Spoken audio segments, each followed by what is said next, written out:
Hello, আসসালামু আলাইকুম। আজকে একটা রান্না করব, একটা অন্য স্বাদ একটা চিংড়ি মাছের রেসিপি, যার জন্য আলু সেদ্ধ করা লাগবে। আমার ঘরে চিংড়ি মাছ নাই, চিংড়ি শুটকি আছে। এই যে চিংড়ি শুটকি। আমার জিনিসটা এই তরকারি এত খেতে ইচ্ছা করতেছে যে চিংড়ি মাছ আনার জন্য আমি ওয়েট করতে পারতেছিলাম না, যার জন্য আমি চিংড়ি শুটকি দিয়ে খাবারটা রান্না করতেছি। আপনারা চিংড়ি মাছ বা চিংড়ি শুটকি যেটা ইচ্ছে সেটা দিয়ে রান্না করে খেয়ে দেখবেন। চলেন দেখি কেমনে রান্না করি। এই যে 5 মিনিটের মতন একটু হাফ ভাঙা ভাঙা করে আলুটা দিয়ে তারপরে চিংড়ি মাছটা দিয়ে দিতে হবে।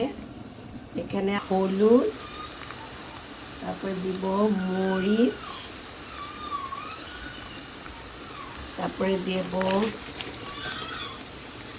ধনিয়ার গুঁড়া, দেন স্বাদ মতন লবণ। এখন দিয়ে দিব মরিচ একটু, এখন দিয়ে দিব এই যে কিউব করে কাটা পেঁয়াজ। এটা কিছুক্ষণ নাড়াচাড়া করে রান্না করে নিয়েছি। এবার দিয়ে দিলাম টমেটো। এখন দিয়ে দিব পেঁয়াজের পাতা, একটু বড় বড় করে করে রাখা কাটা পেঁয়াজের পাতা। আরও 3-4 মিনিট রান্না করব। এই যে এখন আমি দিয়ে দিব হাফ কাপ পরিমাণ পানি, যেন ঝোলটা একটু মাখো মাখো হয়। এই যে ঢেকে দিয়ে আরও 3-4 মিনিট রান্না করে নিতে হবে। এই যে আমার তরকারি ফাইনাল লুক।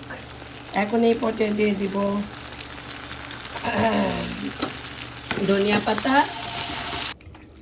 এই যে গরম ভাতের সাথে খাচ্ছি এখন। সবাই খাইতেছে, বাসার সবাই খাচ্ছে। এই যে বাসার সবাই খাইতেছে, আলহামদুলিল্লাহ, বিসমিল্লাহ। খাওয়া শেষ। খুবই মজা।